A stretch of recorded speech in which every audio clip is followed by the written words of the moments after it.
우리 함께 찬송 524장입니다. 찬송 524장입니다. 갈 길을 밝히 보이시니 주 앞에 빨리 나갑시다. 우리를 찾는 구주 예수 보도라 하시네. 죄악 벗은 우리 영혼은 기뻐 뛰며 주를 보겠네. 하늘에 계신 주 예수를 영원히 섬기리. 우리를 오라 하시는 말 기쁘게 듣고 순종하세. 구주를 믿기 지체 말고 속속히 나가세. 죄악 벗은 우리 영혼은 기뻐 뛰며 주를 보겠네. 하늘에 계신 주 예수를 영원히 섬기리. 주 오늘 여기 계시오니 다 와서 주의 말씀 듣세. 듣기도 하며 생각하니 참 진리시로다. 죄악 벗은 우리 영혼은 기뻐 뛰며 주를 보겠네. 하늘에 계신 주 예수를 영원히 섬기리. 아멘. 오늘 주시는 말씀은 이사야 30장 27절로 33절까지 말씀입니다.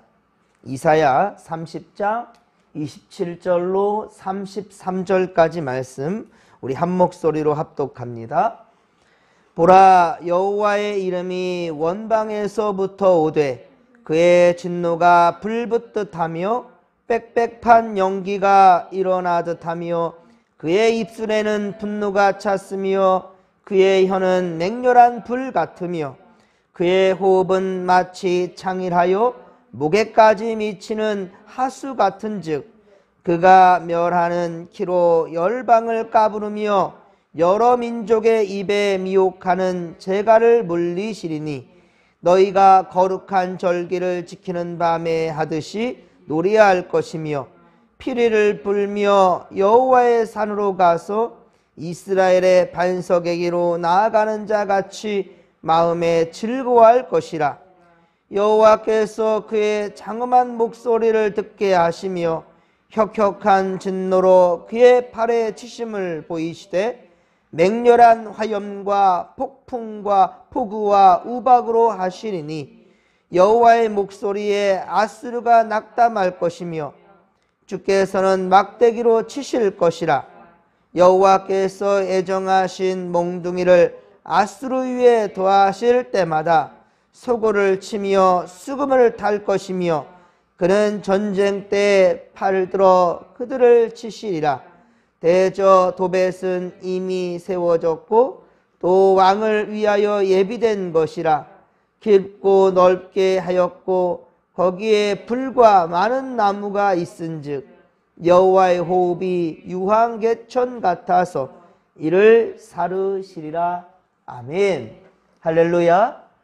오늘도 변함없는 사랑으로 우리 성도들과 함께 하신 주님께 찬양과 경배를 올려드리십시다.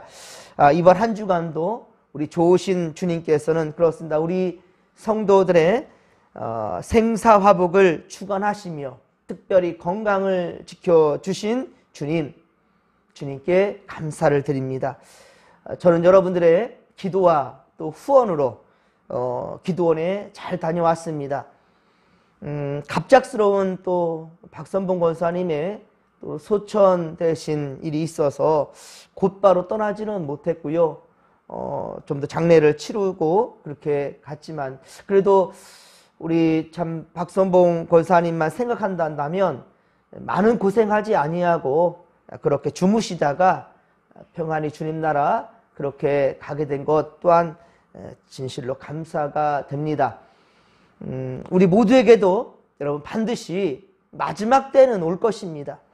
사랑하는 성도 여러분, 숨쉬며 살아가는 우리 모든 순간 여러분 우리 주님 잘 믿다가 주님 부르실 때 감사하며 할렐루야 주님 나라 모두가 다 그렇게 갈 수 있기를 바라는데요. 그런데 여러분 자손들에게도 믿음의 유산을 잘 물려줄 수 있기를 바랍니다.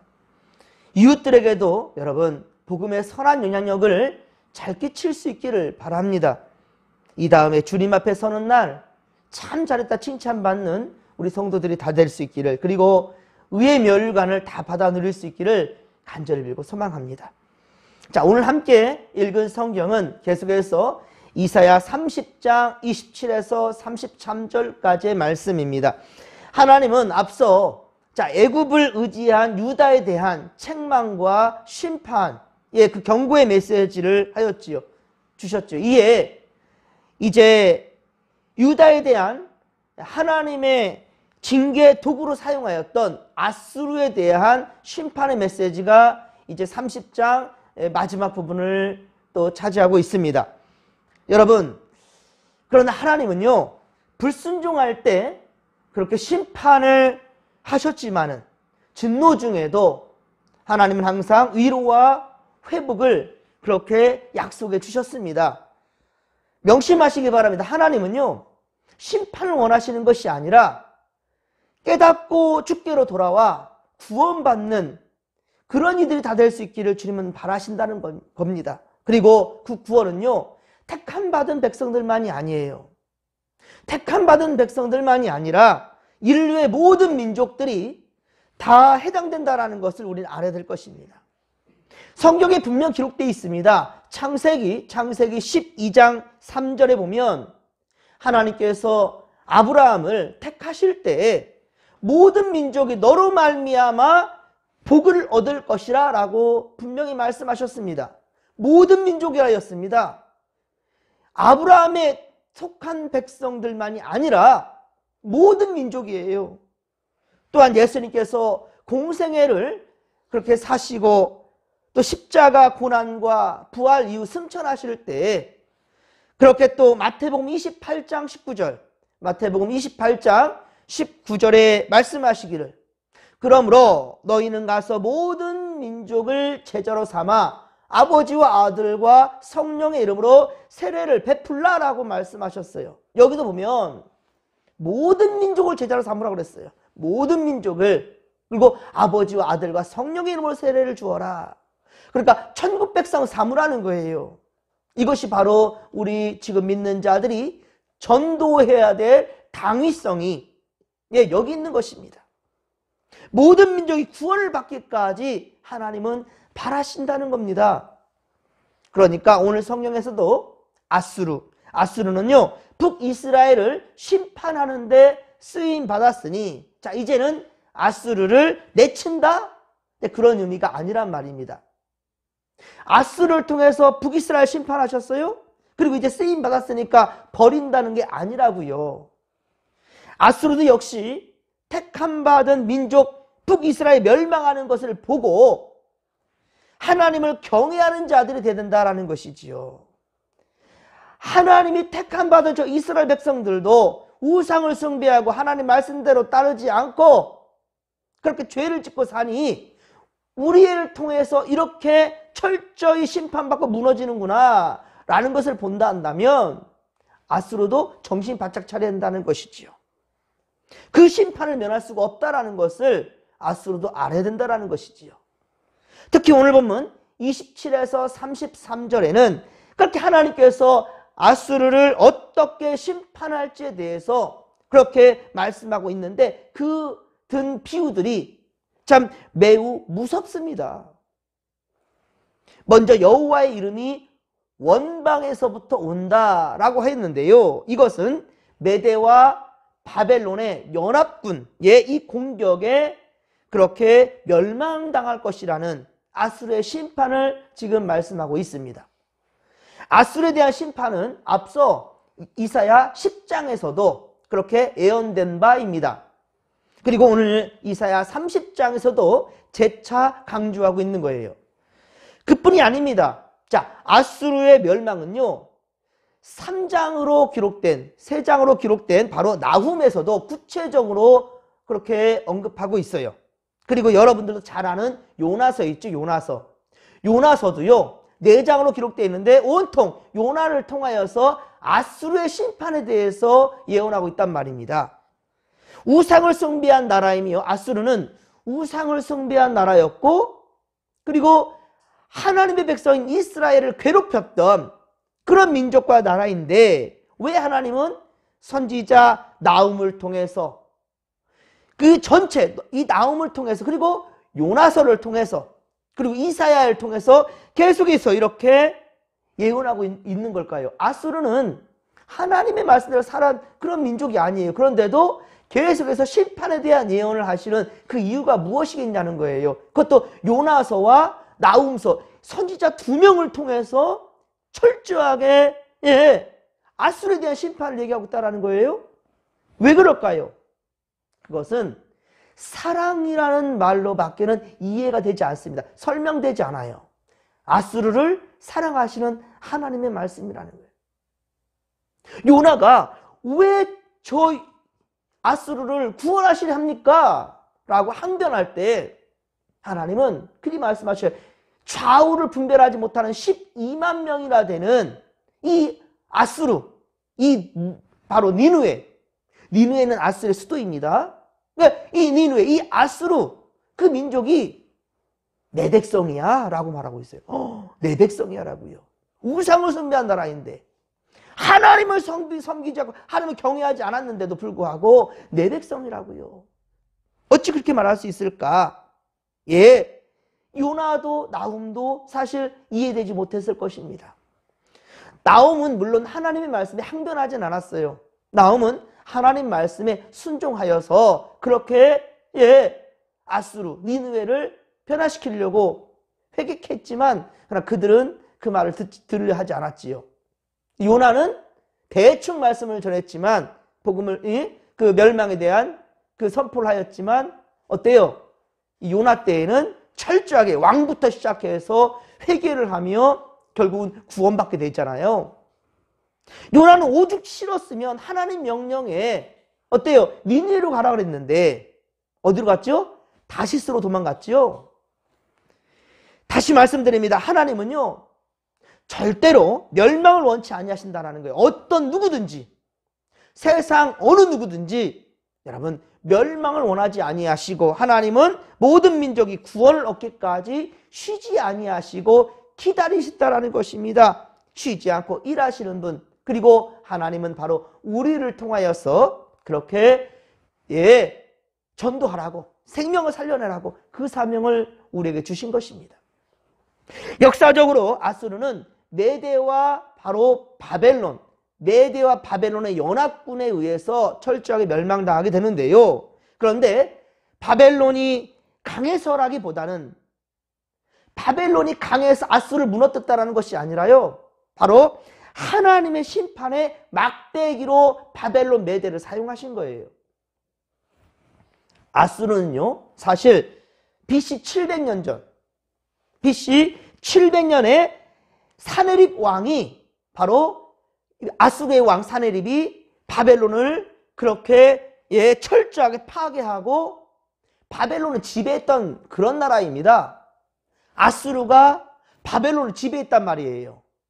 그런데 지배당한 나라가 오늘 본문 27절에 보면 하나님의 진노, 불붙듯하며 그의 혀는 맹렬한 불 같다고 하였는데요. 그리고 28절에 보십시오. 그의 호흡은 마치 창이라여 목에까지 이 차오르는, 숨이 차오를 정도로 그렇게 미치는 하수 같고, 그가 멸하는 키로 열방을 까부르며 여러 민족의 입에 그렇게 미혹하는 재갈을 물리신다라고까지 말씀하고 있어요.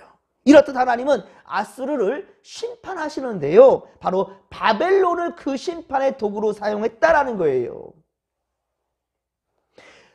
예수님 오시기 전 주전 700년경에 아수르의 사네립 왕이 바로 바벨론을 철저하게 그렇게 무너뜨리고 그리고 지배했단 말입니다. 근데 지배당한 나라인 바벨론이 이제는 맹렬한 불처럼 아수르를 그렇게 멸망시킨다는 거예요. 그것을 지금 말씀하는 겁니다. 이렇듯 아수르의 비참한 종말이 오늘 본문에 예언되고 있어요. 31절, 오늘 보면 31절에 보면 여호와의 목소리에 아수르가 낙담할 것이며 주께서는 막대기로 치실 것이라 라고 말씀합니다. 이스라엘 심판하기 위해 바로 아수르가 심판의 막대기가 되었듯이 이스라엘을 심판하기 위해서 아수르가 심판의 막대기가 되었듯이 이제는 아수르도 그들의 지배하에 있었던 그들의 아수르의 지배하에 있었던 바벨론을 바로 심판의 막대기로 삼아 또한 아수르를 심판하시겠다라는 거예요. 그리고 32절에 아수르가 멸망할 때 소고를 치며 수금을 타며 기뻐하는 자들이 있다라는 거예요. 어떤 이들이겠습니까? 자, 아수르에 의해 고통받았던 자들이겠지요. 먼저는 바로 이스라엘, 북이스라엘 백성들이겠지요. 그리고 누구겠습니까? 바벨론이 기뻐하겠지요. 너희들 우리를 억압했는데 이제 우리가 너희를 멸망시킨다. 그러니 얼마나 꼬숩겠습니까? 그러니까 기뻐한다는 거예요. 그런데 여러분, 오늘 이 말씀을 받는 우리도 여러분 악인이 멸망당하는 것을 기뻐하고 좋아할 것만은 아닙니다. 잠언서 21장 10절, 잠언서 21장 10절에 보면 악인의 마음은 남의 재앙을 원하나니, 악인의 마음은, 악한 자들의 마음은 바로 남의 재앙을 그렇게 원하나니 그 이웃들도 그 앞에서 은혜를 입지 못하느니라 라고 말씀하고 있어요. 이 무슨 말일까요? 남의 재앙을 기뻐하는 그 자가 곧 악인이다라는 것이지요. 남의 재앙 기뻐하지 마십시오. 오히려 치근하게 여길 수 있는 마음을 갖는 것이 하나님 백성의 마음인 거고요. 그리고 나도 저렇게 멸망당할 수 있겠구나 라는 생각을 할 때 정신 바짝 차려야 되겠지요. 오직 말씀이 우리 마음밭에 온전히 떨어질 때에 우리뿐만 아니라 많은 생명들, 이웃들에게도 유익을 줄 수 있는, 보십시오, 하나님의 은혜가 이웃들에게도 그렇게 임할 수 있도록 우리 잠언 21장 10절에 아까 말씀, 이웃도 그 앞에서 은혜를 입지 못한다 그랬잖아요. 악인들을 통해서는 이웃들에게 은혜를 끼칠 수가 없어요. 그러니 우리가 예수의 마음, 온유한 마음, 항상 생명을 살려내고자 하는 마음, 악인이 무너질 때 저들을 불쌍한 마음으로 바라볼 수 있고 우리도 정신 바짝 차릴 수 있는 그런 마음을 갖는 그런 자들에게야 비로소 이웃들에게도 선한 영향력을 끼칠 수 있다라는 말입니다. 하나님의 맹렬한 심판으로 아수르는 전의를 이제 상실하게 되었는데 그러나 하나님은 어떻습니까? 하나님의 그의 심판은 멈추지가 않습니다. 더욱 거세게 아수르를 징벌하실 것이라는 거예요. 이러한 아수르의 멸망은 유다가 의뢰했던 애굽을 통해서 무너진 것이 아니었습니다. 오히려 아수르가 억압했던 바로 바벨론을 통해서 심판받게 되었다라는 것입니다. 오직 하나님의, 그러니까 중요한 것은 권능에 의해서 우리가 생각하고 판단하는 것이 아니라 오히려 약자를 통해서 강자를 부끄럽게 할 수 있다는 거예요. 약할 때 오히려 강한 대신 하나님, 그런 하나님의 역사라는 것이지요. 오직 하나님의 권능에 의해서만이 이루어지는 역사라는 것입니다. 여러분, 오늘 말씀은 이사야 선지자가 예언한 지 약 100년이 지나서 약 100년이 지난 주전 BC 612년경에 예언대로 그렇게 실현되어 멸망하게 됩니다. 그러니까 이 말씀이 선포되고 곧바로 실행된 게 아니라는 거예요. 이사야 선지자가 이 예언을 하고 하나님은 무려 100년을 기다리셨습니다. 그런데 북이스라엘은 아수르에 대해서 멸망당하고 또한 북이스라엘을 멸망시킨 아수르는 또한 그들이 억압했던 바벨론에서 멸망당하고 예, 이런 이야기를 지금 말씀하고 있는 거예요. 또한 계속 또 설명되는 이 바로 바벨론 또한 역시 온전했던가? 아닙니다. 바벨론도 페르시아에 의해서 멸망당하고 70년의 포로 생활 겪게 되는 이스라엘 백성들이지만 그들도 그대로 그 삶에 있는 것이 아니라 하나님의 구원의 손길로 말미암아 예, 바로 그들이 포로에서 해방되는 역사도 이 이사야 선지자의 이사야 예언서에 다 담겨 있습니다. 근데 이것이 곧바로가 아니에요. 적어도 100년 이상의 시간이 그렇게 주어졌다는 말입니다. 사랑하는 성도 여러분, 제발 명심하십시오. 명심하시고 또 명심하십시오. 하나님은요, 멸망을 원하는 것이 아니라 구원하시기를 원하신다는 거, 기다리신다는 거예요. 기다리시는 주님이십니다. 베드로후서 3장 9절, 베드로후서 3장 9절에 말씀하시지요. 주의 약속은 어떤 이들이 더디다고 생각하는 것 같이 더딘 것이 아니라 오직 주께서는 너희를 대하여 오래 참으사 아무도 멸망하지 아니하고 다 회개하기에 이르기를 원하시느니라 라고 말씀하고 있어요. 회개하시기를 원하신다. 모두가 다 회개한다. 회개하는 자에게 어떻습니까? 구원이 주어지게 되지요. 예, 모두 다 회개하라는 겁니다. 그리고 어떻습니까? 주의 날, 그날은 어떻게 와요? 도적같이 온다는 거예요. 그날은 도적같이 올 것입니다. 갑자기 임할 것입니다. 주께서 참으시고 기다리신 지금 제발 주의 말씀에 귀 기울이시고 믿음 굳게 지키시기를 간절히 빌고 소망합니다. 새해부터는 여러분, 이제는 여러분들이 세운 기준에 따라 신앙생활 하지 않았으면 좋겠어요. 나는 원래 새벽 예배 안 드려. 나는 원래 수예배 안 나가. 나는 원래 목장 예배 안 드려. 나는 원래 오후 예배가 안 드려. 나 월상 예배 드리는 사람이 아니야. 나 어떻게 바쁜데. 내 몸이 허락하지 않아. 내 나이가 어떤데. 여러분, 바람장만 뗄 힘이 있으면 여러분 연락 주십시오. 차가 움직일 것이고 제가 업어서라도 갈 테니까. 그런 마음이 없잖아요. 그게 문제 아니겠습니까? 여러분, 지옥의 풀무불이 여러분들이 무섭다 한다면 하나님의 심판이 두렵고 정말로 여러분들 그것을 안다면 이렇게 신앙생활하면 안 됩니다. 왜 하나님은 내게 복을 주시지 않는가? 여러분, 원망할 것이 아니라 내 신앙의 자리를 한번 돌아보시기 바랍니다. 내가 어떻게 신앙생활을 하고 있는지. 새해에는 절대로 지난날의 모습들을 답습하지 않기를 바랍니다. 절대로 지난날의 모습들의 그 전철을 밟지 않기를 바랍니다. 여러분, 하나님을 경외하십시오. 지금 이 시간 회사에서 부르면 달려가잖아요. 지금 이 시간 여러분들이 숨이 차올라서 생명 위태한다면 당장 병원 달려가잖아요. 내 자식이 지금 위험하다는 연락을 받았다면 여러분들 만사를 제껴두고 달려가잖아요. 그런데 왜 어찌해서 하나님의 징벌, 이 심판에 대해서는 쉽게 생각하는지 모르겠어요. 여러분, 지난날에 우리의 허물들, 잘못된 신앙들 고치시고 회개하십시다. 때가 가까이 왔음을 아시기 바랍니다. 지금, 바로 지금이 회개할 때이고요. 지금이 곧 은혜 받을 때입니다.